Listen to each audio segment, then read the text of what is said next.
நமஸ்காரம். இன்னைக்கு நாங்கள் பொமோனா நியூயார்க் அப்ஸ்டேட் நியூயார்க்ல இருக்கிற ஸ்ரீ ரங்கநாதா டெம்பிளுக்கு வந்திருக்கோம். இங்கே மெயின் டெய்ட்டி வந்து ஸ்ரீ ரங்கநாதர், அதுக்கப்புறம் கிருஷ்ணர் சன்னதி இருக்கு, ராமா சீதா சன்னதி இருக்கு, ஸ்ரீனிவாசர் சன்னதி இருக்கு, ஆண்டாள், மகாலட்சுமி மெயின் சன்னதி எல்லாமே இருக்கு. இந்த கோயிலோட சம்பரோக்ஷம் 2001 May 27 ஆச்சு. அதை பண்ணி வச்ச ஜீயர் கிட்ட தான் நாங்கள் சரணாகதி எடுத்துட்டோம். அவரோட பேர் வந்து ஸ்ரீ ஸ்ரீ கிருஷ்ண தேசிக யதீந்திர ஜீயர். இப்போ அவரை பற்றி ஒரு ஷார்ட் இன்ட்ரடக்ஷன் பார்க்கலாம். இந்த கோயில் கட்டுறதுக்கு முன்னாடி இந்தியாவில் PhD இன் நியூக்ளியர் ஃபிசிக்ஸ் முடிச்சுட்டு யூஎஸ்க்கு வந்து மெடிக்கல் ஃபிசிசிஸ்டாக இருந்தார் சேம் ஃபீல்டில். அதுக்கப்புறம் 2001 இந்த கோயிலுக்கு சம்பரோக்ஷம் ஆனப்புறம் இதே கோயிலே இருந்து கோயிலில் எல்லாத்தையுமே பார்த்துட்டு 2014 வந்து அவர் சன்னியாசமும் எடுத்துட்டு இருக்கார். அவர்கிட்ட தான் நாங்கள் வந்து சரணாகதி எடுத்துட்டோம்.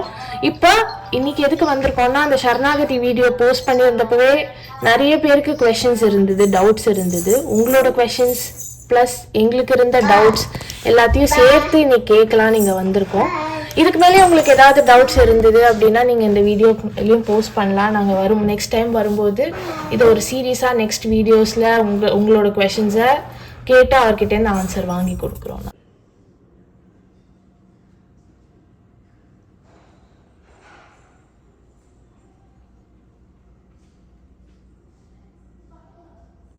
நமஸ்காரம் Swamiji.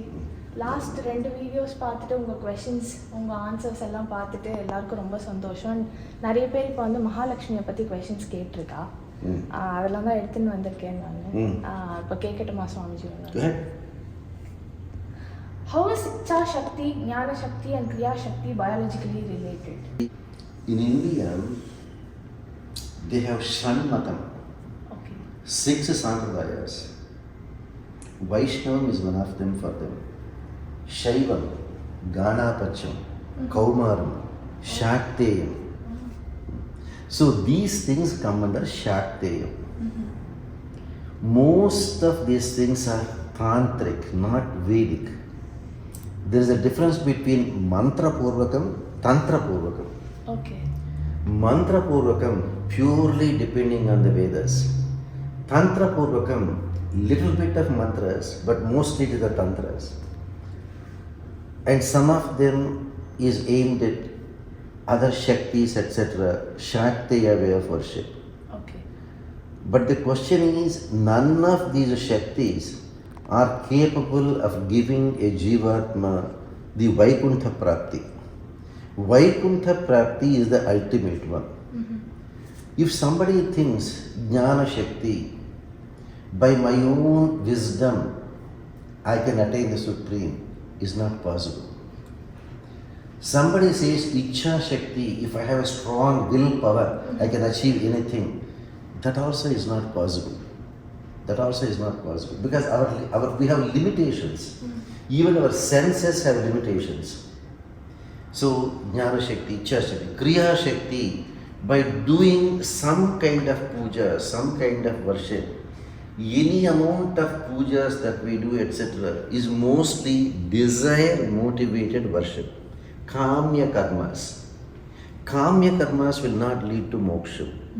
Whereas the status of Mahalakshmi is entirely different, is way above all these things.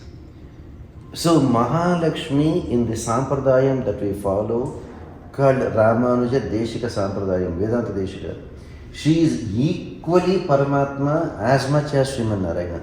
Okay. So she can grant moksham by herself if she is all by herself, like Sita Devi in Sundarakanda, all by herself. So she could even accept the Sharanagati of Trijatama and others, give them more absolute protection. Okay, sir. Whereas when she is next to her husband Sriman Narayana, she is a Pativrata. So as a Pativrata, she wants all the credit to go to her husband. So she will take the role of mediating on our behalf and convincing Sriman Narayana to give moksha.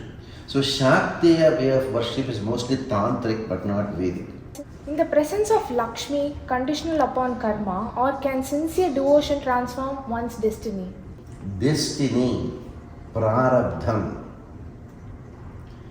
Karma is divided into 2 sections. One, prarabdha karma, what we are going through in the present life. Present life, prarabdha karma. Easy for you to remember. Present life, prarabdha karma is what we go through now. But there is another karma called sanchita karma, waiting for us for the next million births. What we go through in this life, the prarabdha karma, is a millionth portion of what is there in the total baggage of our karma. So in this life, what we are going through, happiness, distress. Whether you are born in a rich family or a poor family, you will be healthy, you will not be healthy. You will get married, you will not get married. You will get children, you will not get children. You will have a good job, you will have a so-so job. These are all the prarabdha karma that we have to go through. There is the other karma, is the sanchita karma. Now come to Mahalakshmi status. When you do Sharanagati, you first do to Sharanagati. What that Mahalakshmi does is, she has the ability, as well as Srivanarayana has the ability, both of them have the ability to wipe out all your sanchita karma, waiting for you for the next million births. And they will make this birth itself is the last birth for you. Now comes the question, what about the destiny? What about the present karma? Suppose I am born, I was destined to be born as a poor girl. Can she change it and make me rich? Suppose I am having a health problem, sickness. Can she change it and make me healthy? She will change it. But the question is, we are not asking her to interfere with our prarabdha karma. We are asking, I am okay to go through what I had to go through in this life. But I am afraid of taking another birth because I had to go through the Garbha Narakam. So let there be no more future births. So we are asking her to wipe out only the future karma, sanchita karma. Now tell me, if suppose your father can give you $1 million, when he can give you $1 million, can't he give you $2 for a cup of coffee? Definitely. Same thing. When Mahalakshmi can wipe out our karma waiting for us for the next million births, can't she wipe out our karma in the prarabdha karma present life? She can easily do it. But we are not asking for that. But when you sincerely follow the concept of Sharanagati, she can not only wipe out your sanchita karma waiting for the next million births, she can equally alter even the prarabdha karma. She can. But the question is, we are not even appealing for that. What we are saying, we have some simple desires that are not against the dharma. That I want to play with my children for some time. I want to play with my grandkids for some time. I want to have a peaceful life in a own house, etc. These are all simple desires which are not against the dharma. So what we are thinking is to enjoy those simple desires which are not against the dharma. We are saying, I am okay to go through the present karma. Leave it alone. But next future 1,000 births or million births, please wipe it out. But as we say, people are so much accustomed to the 5th grade textbooks or the 10th grade textbooks rather than the PhD level textbooks. That is why they pray to Navagrahas, etc. I'm not saying they don't have power, but their power is so limited compared to the power of the Supreme Lord, Sri Narayana or Sri Mahalakshmi. That is why in the Venkateshwara Suprabhatam they say, Suryendu Bhauma Budhavakpati Kavya Sauri Svarbhanuke Divishat Parishat Pradhana Tvad Dasa Dasa Charamavadi Dasa Dasaha. All these Navagrahas, their status compared to the status of Mahalakshmi or Sriman Narayana is, these Navagrahas are the servants of the servants of the servants of the servants of the last servants of Sriman Narayana. So when Navagrahas themselves are having so much of influence, even remember, compared to Navagrahas, the 7th level way above the Navagrahas, how much power they have. Therefore, easily they can alter, provided you have that kind of absolute faith in the Divya Dampatis. Okay, sir. Why is Mahalakshmi often associated with the lotus? What does the symbolism of the lotus blooming in the mud mean in our lives? The lotus people consider in the Vedantic circles as a symbol of jnana. If you look at lotus flowers, they are there in muddy waters. Sometimes the water will be very muddy or so much of mud all around. The question is, the lotus looks can still retain its purity in spite of being in muddy conditions. And that too, the lotus blooms as soon as it sees the sunlight. Usually some of the lotus buds, they are bent like this, sometimes even under the water. But the minute the sunlight comes, the bud will just raise its head and then starts blooming. So the blooming of the lotus is associated with your jnana coming to perfection. Your jnana coming to perfection. The reference to the lotus in the Vedic literature is very clearly given in Bhagavad Gita. Padma patra miva ambhasa. Padma patra miva ambhasa. Lotus flower at least is above the water level. But the lotus leaf is just on the water. Lotus flower is just floating on the water, and next to the lotus leaf, the stem sprouts up, and then the lotus flower is there seen.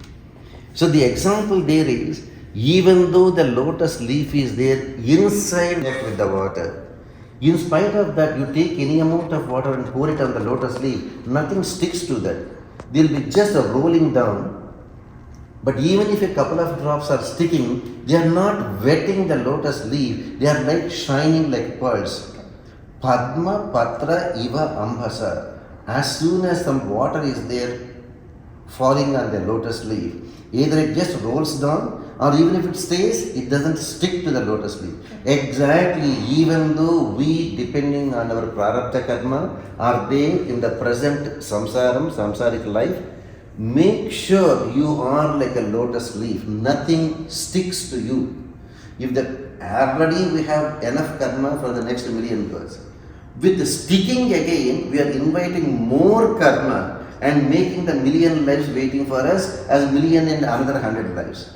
So Padma Patra Mivambhasa, as much as a lotus leaf is, even though it is in contact with the water, inside the muddy water, nothing sticks to that. You also lead your life in such a way, even though we are in samsara, let not any of the samsara bandhanas stick to you.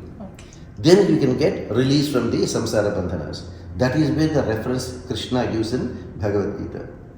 Why is the divine feminine often seen as both nurturing, that is Lakshmi, and fierce Kali?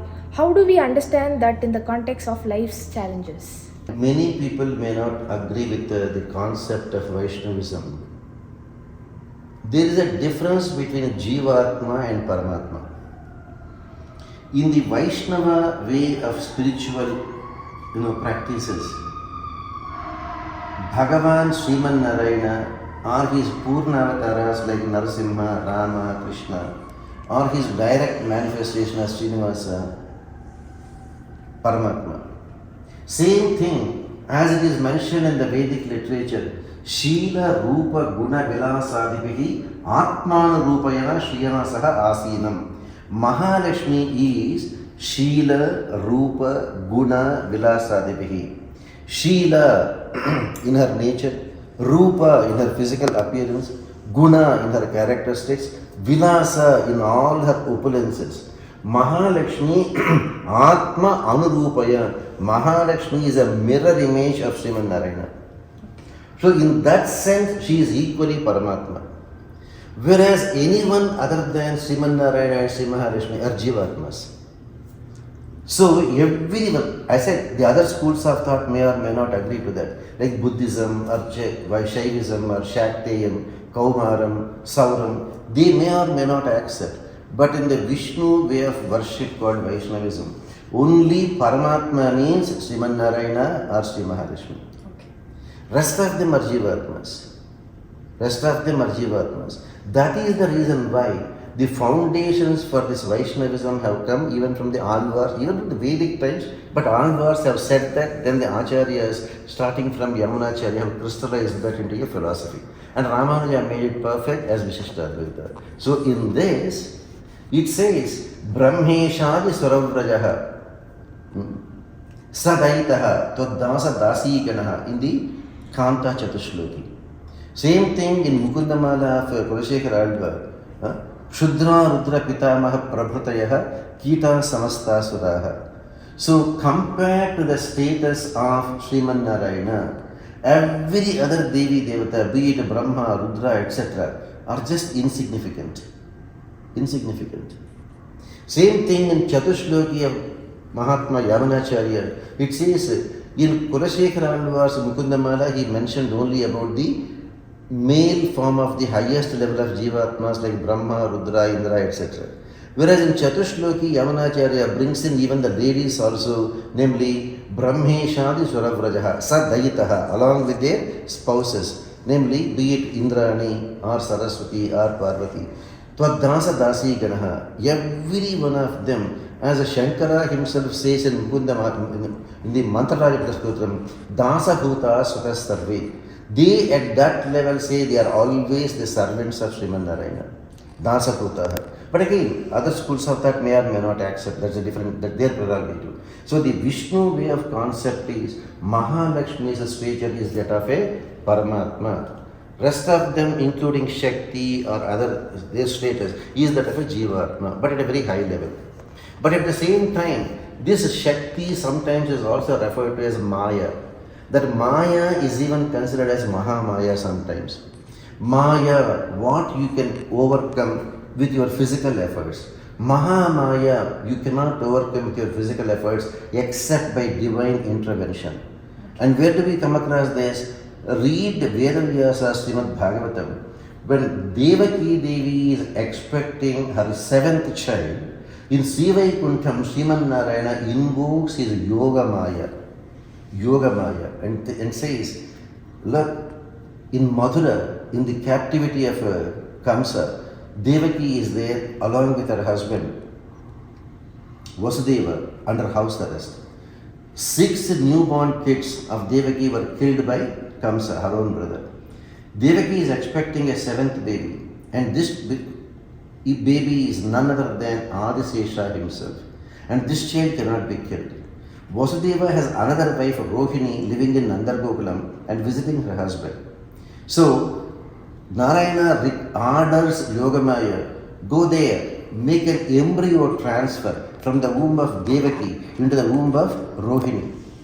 Everybody will think Devaki had a miscarriage.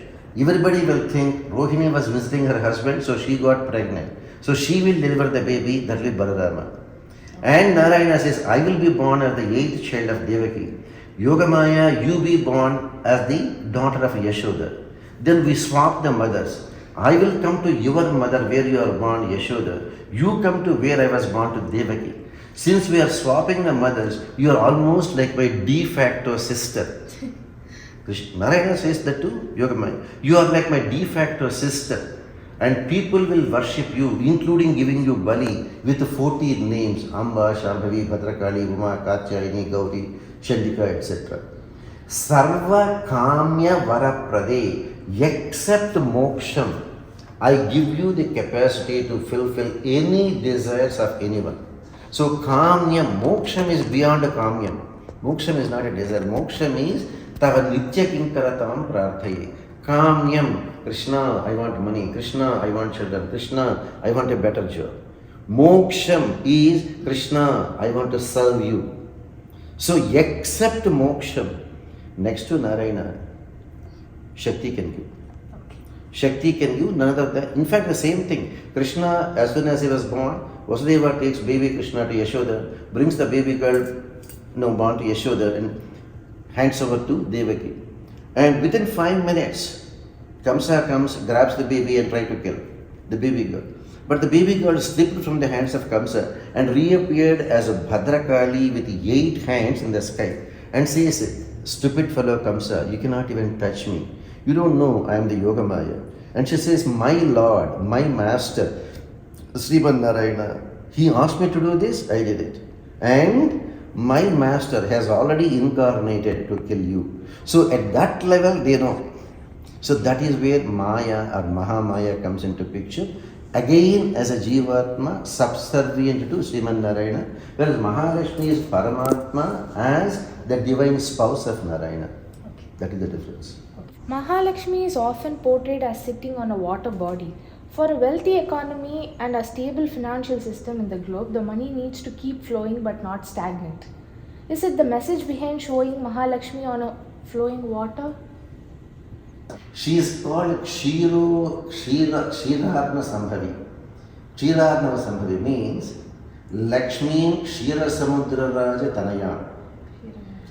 So it is the rivers that are there flowing, but they all end up in the ocean. But in the ocean we find the water moving, not moving, it is only moving but not flowing. Flowing means it's going away from. From the rivers, they empty their waters into the ocean. Whereas oceans don't empty. So it is there, but because of the gravitational attractions, even scientifically, the waves will be coming up and down and then splashing on the bank, or splashing on the beach, and again going back into the same this thing. So Mahalakshmi to be seen as economy should be vibrant or flowing, etc. The only thing that is vibrant or flowing is not given as far as the rivers are concerned. But they said when it comes to Mahalakshmi's karuna to happen to us, it is considered as the water in a well. In the good olden days, you don't empty the water from the well. The water level is always stagnant. But you take 100 buckets of water and pour it outside. The level goes down by 10 inches. But by tomorrow morning, again it will come back. So that is how, if you are blessed with a lot of wealth, if you use it for dharma karyas, then Mahalakshmi will immediately start filling it up. But if you don't use it for dharma karyas and keep it as it is, like you buy a kilogram of gold and then lock it up in the safe deposit locker, it is there remaining only as 1 kilogram. Whereas the stagnant water compared to that you use for dharma karyas, suppose that kilogram of gold that you have bought, you used it something for your personal use and at least a quarter of it or half of it used for dharma karyas, then it is like Mahalakshmi will replenish it. So on one hand you are getting the benefit of using your wealth for dharma karyas, on the other hand you are not losing it because Mahalakshmi will be replenishing it like the water in a well. Don't use it, it is stagnant always. Use it, Mahalakshmi will replace it. So that is actually for the power of Mahalakshmi. But the flow of the water is only limited to the rivers, but not to the ocean. In the ocean, she appeared because Kshirasagara Putri, Lakshmi, Kshirasamudrayatanaya. There, the water seems to be moving, but not moving, just having ups and downs on the same level of water. Correct. Whereas the rivers, they are flowing and emptying the water into the Ocean. ocean. Mahalakshmi is worshipped as Mahamaya and Mahalakshmi Ashtakam. Maya is illusion, so how can we connect it with Mahalakshmi? Again, as I answered you that question, Maya, Mahamaya. Maya is something which you can overcome with your human efforts by doing some mantras, tantras, etc. Mahamaya, where you cannot overcome, and only by divine intervention you can overcome. Where does it come? Scriptural reference. Go back to Bhagavad Gita. Again Krishna talks about this Maya. Krishna says, Daivi Hesha Gunamayi Mama Maya Duratyaya Mam Evaye Prapadyante Mayam Etavam Tarantite. Daiva Sambandham Trigunatmakam Sattva Rajas Tamoguna Sambandham. This Maya is impossible to overcome. It is very difficult to overcome. But Krishna did not say you can never overcome. There is only one way you can overcome Maya, that is Mam Evaye Prapadyante Mayametam Tarantite. Only by absolute surrender at the feet of the Supreme Lord Sriman Narayana. Sri Krishna is none other than identically the same as Sriman Narayana. That is why Bhagavatam says Krishnastu Bhagavan Swayam. That Narayana himself has manifested as Krishna, has incarnated as Krishna.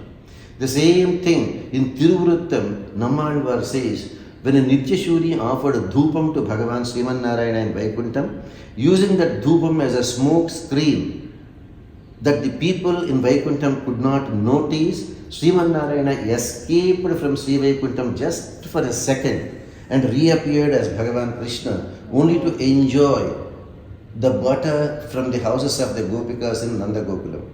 So that Sriman Narayana himself says the only way you can overcome Maya is by doing absolute surrender, Sharanagati, at the feet of Krishna. Otherwise, Maya is very difficult to overcome. It is like an ocean. You are an expert swimmer. At the most, you can swim 100 yards, 200 yards, 400 meters, 1 kilometer, 2 kilometers. Afterwards, you cannot. Afterwards, when you go deep into the ocean, a shark may come or a crocodile may come and capture you, and then you are gone. Whereas the samsara sagaram, if you want to cross it with our own efforts, is impossible. Whereas if you have a steamboat, you can easily cross. That Sharanagati, when you do it, Bhagavan Sriman Narayana will help you to overcome Maya. Otherwise, we are all victims to Maya. Maya means what is not real, we think as real. We think we crave so much for this house, wealth, cars, money. But this is not going to come with you. What is not going to come with you, you are craving about. Who will come with you? Sriman Narayana. Aham smarami madbhaktam nayam parmagatim. We are ignoring it. That is believing in something which is not going to be of use to you, and not believing in something who will be with you is Maya. Okay. And Mahalakshmi being equally Paramatma, she can equally help you as much as Narayana to overcome Maya. When you do Daivi, Hesha, Gunamayi, Mamaya, Durachaya, very difficult to overcome. But Mam Eva Ye Prapajante Eva Shabdam, that exclusive surrender to Sriman Narayana, Mayam Etam Tarantite. He will help us to overcome the Maya. Otherwise, again again birth, again death. Jata Sahi Dhruvo Mruchuhu, Dhruvam Janma Mrutasya. Why are women not allowed to enter temples during menstruation? Especially when goddess Mahalakshmi herself is a woman and is believed to menstruate as well. Number one, Mahalakshmi is not Jivatma. Mahalakshmi is Paramatma. She doesn't go through this kind of monthly cycles, number two. Number three, why do women? But anyway, it's so common, so maybe it's a good thing you ask. The answer may or may not be palatable to you. Veda Vyasa gives an answer to this question in a very subtle way. Once upon a time, Indra wanted to do an yajna.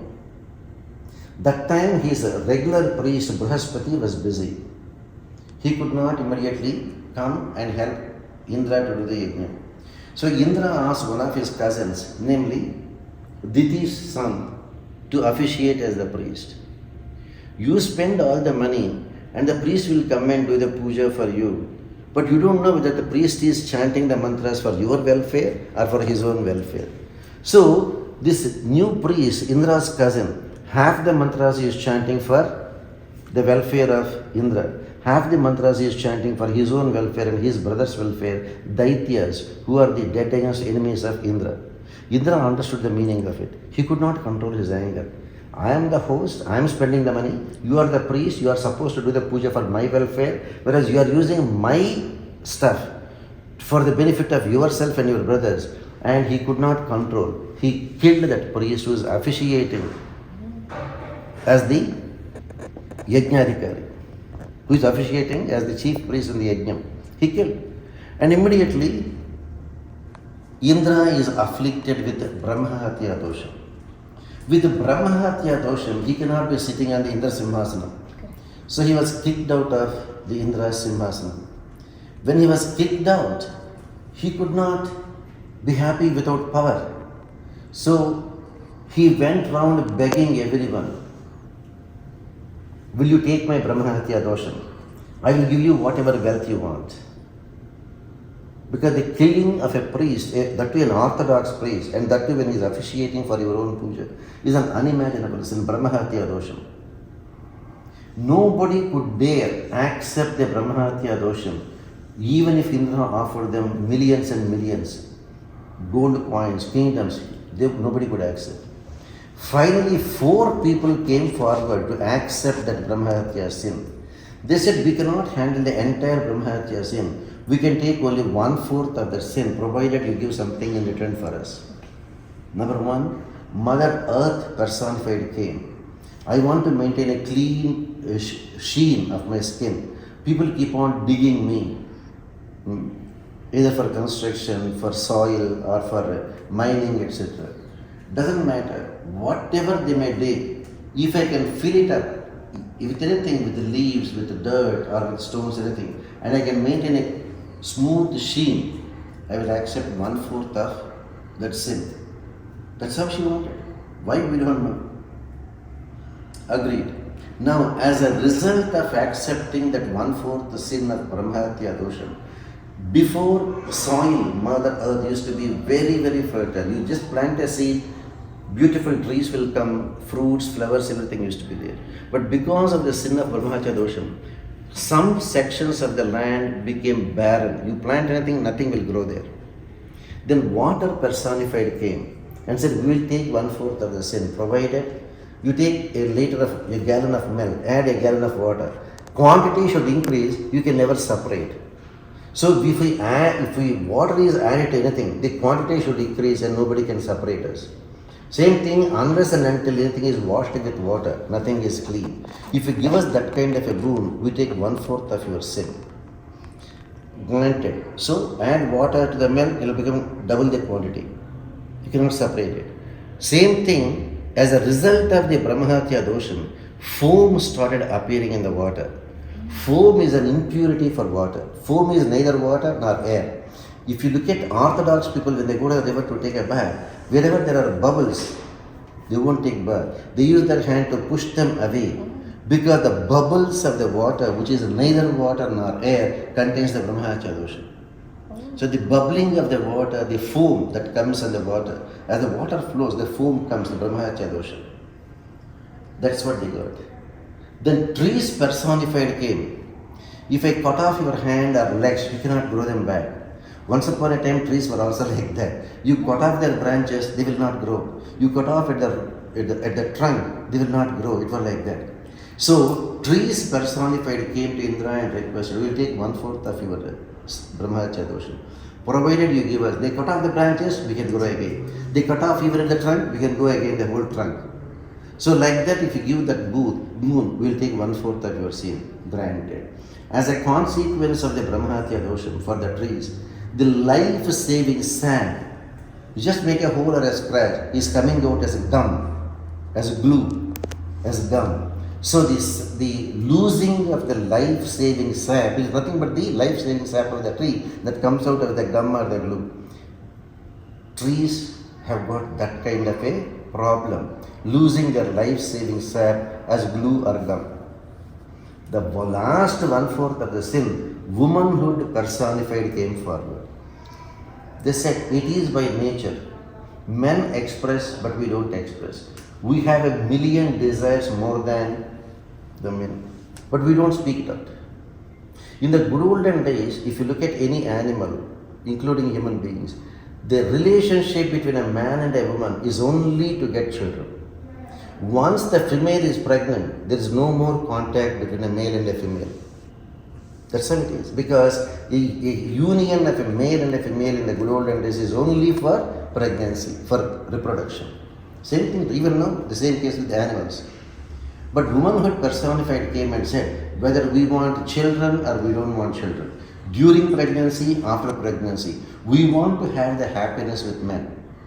If you give us that kind of a boon, we will take 1/4 of your sin. Agreed. So only in human population. So the meeting of a man and a woman is not necessarily for children. Or even during pregnancy, after pregnancy also. It is all because they got that kind of a boon. But as a consequence of accepting 1/4 of the Brahmahatya dosha, then the monthly cycle started appearing for them. That is why once the Brahmahatya dosha is there, they don't have Yajnapavitam, they don't have the Vedic instruction, etc. Whereas if you refer to the good olden days, there was no menstrual cycle even for ladies in the beginning. So Mahalakshmi, Parvati, Saraswati, etc., Indrani, they were beyond these things. Okay. Afterwards only it came. That is why if you look at even the female forms of the deities had Yajnapavitam. Not only that, even during the Vedic times, Gargeyi, Maitreyi, ladies, they used to take part in Vedic discussions along with the menfolk. But once this Brahmahatya dosha started coming and the menstrual cycle started appearing, they are they became themselves not eligible for having the Yajnapavitam and the Vedic knowledge. So it is because of the Brahmahatya dosham that manifests for 3 or 4 days in a monthly cycle. They are not allowed to come to the temple. That's how it is. Okay, sir. Read Vedavyasa's Bhagavatam, you will know all these things. Okay. Why is Sri Shruti not as popular as other shlokas, even though it is considered very powerful? Very simple, Amma. 1 rupee a bangle, plastic bangle shop, you will find 1,000 customers. 1 bangle, gold bangle, even 10 grams, 1 lakh of rupees. If there are 1,000 shoppers in a bangle shop, there are only 100 people who can afford 1 lakh of rupees to buy a gold bangle. Whereas, if it is a diamond bangle, each bangle will be 10 lakhs of rupees or more. So you will hardly find 2 or 3 customers. See? So Sri Stuti is very powerful. But that Sri Stuti will work only when you have that absolute faith in Mahalakshmi and Narayana and do Sharanagati. Since majority of the people are not doing Sharanagati, how do you know? Again go back to Krishna. Where Krishna says, Manushyanam sahasreshu kaschit yatati siddhaye yaratampi siddhanam kaschilmam vedatatvataha. If you take 1,000 people, only one will try for perfection in Sharanagati. Only 1 in 1,000. And if there are 1,000 people trying for perfection, only one will ultimately realize and go. So 1 in 1,000 will try, and if 1,000 people are trying, only one will become perfect. So that means if you take the whole equation, 1 in a million, 1,000 times 1,000 is a million. 1 in 10 lakhs only is thinking of Sri Stuti. Because that Sri Stuti is at the highest level of perfection, where it will work with pure Sharanagati. Whereas the rest of the people, they are so much used to ordinary way of worshipping, not the way of worshipping following the Vedic dharma of absolute surrender. So it's not that it's not popular. It is because these people themselves feel, if it is a plastic bangle shop, okay, I can go and afford to buy 10 bangles. Oh my God, gold shop, I cannot afford to buy even 10 bangles, maybe 2 or 3, only 100 people go there. If it is a diamond shop, we can never afford. Only 1 or 2 people are there going to buy. That's how it has come. It is not that it is not popular. It is that people are thinking it is beyond their reach. Whereas, if you do that Sharanagati, Mahalakshmi is the most merciful one, ready to bless anyone who does surrender to her. In the Ramayana, there is a phrase, Tamarai mel urangum seyyal. What does it mean, Swamiji? Does it mean that the people in Kosala are filled with abundance and prosperity? That's why Mahalakshmi can rest. Mahalakshmi is called Chanchala. Today somebody may be rich, tomorrow they may be poor. Today somebody may be poor, tomorrow somebody they can be rich. No. There is only one place where Mahalakshmi stays permanently. Vishnu Vakshasthalayam, on Vishnu Vakshasthala. So if you want Mahalakshmi to stay permanently, keep Sriman Narayana in your place, in your house, and start worshipping. Mahalakshmi will automatically come and stay on his Vakshasthalam. You'll be prosperous. Come back to Kosala. Kosala Desham is where Bhagavan Sri Ramachandra was there. The Kosala Desham, some people call it as Uttara Kosala. The Kosala Desham, Uttara Kosala, is nothing other than the Ikshvakus where they ruled with Ayodhya as their capital. Because Bhagavan Sri Ramachandra happened to be there, and because Sri Ramachandra is none other than Sriman Narayana appearing in a human form, with the whole Dharma Devata given a human form, is Bhagavan Ramachandra. Therefore, because of the Dharma that is there followed by Rama at the highest level, Mahalakshmi stayed there permanently. Mahalakshmi stayed there. The question is, Valmiki Ramayana describes better than Rama's rule, Paduka's 14 years of ruling Ayodhya is even much, much better. Because Dharma, if it is there, perfectly followed by the king, then automatically by the people, means no child should ever die when the parents are alive. That is the highest level of Dharma. No child should ever die when the parents are alive. Same thing, no woman should ever become a widow. Third one, nobody should worry about somebody coming and stealing their property. Nobody should be worried about natural calamities of unimaginable heat waves, unimaginable earthquakes, unimaginable flooding, etc. That is the highest level of dharma. And nobody should become poor. When Bhagavan Sri Ramachandra was ruling the kingdom, nobody remained poor. Everybody had plenty. No child ever died. No woman ever became a widow. Dharma Devata was there, so wonderfully seated in the Kosala Desha. Of course, there is one difference. When Padakas was ruling for 14 years, not even one child died when the parents are alive. But when Rama was ruling the country, one child died. So that except for that one aberration that happened, Dharmam was there fully followed in Kosala Desha. That is the reason why wherever there is Dharmam, Mahalakshmi will come and stay. Wherever there is Adharmam, Mahalakshmi will not stay. That is the reason why people follow the highest level of Dharma. So Mahalakshmi need not be interpreted only in terms of our physical prosperity. Mahalakshmi's presence should be interpreted not only physical prosperity, but attaining spiritual perfection of reaching Sri Vaikuntha. So Mahalakshmi stays there, wherever Sriman Narayana is there, wherever the Dharma is there fully. Thank you for taking time to answer our Thank you so much, Amma. Thank you, Amma. Sarve Jana Sukhno Bhajantu, Samasta Sarvamangala Santu, Sarvam Shri Krishna Arpanamastu, Karmaparam Sarvam Shri Krishna Arpanamastu.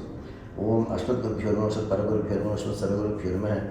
Sri Ranganatha Shalkopedinda Vishnu Lakshmi Nusam Shadit Karneka Patram Sri Rangavira Virat Shalkopam Jam Veda Nanda Deshi Namo Prabhaje Srimati Shivan Shalkopa Sri Veda Nanda Deshi Namaha Deshikaya Namaha Aspada Acharya Divi Tribhadikale Sharanam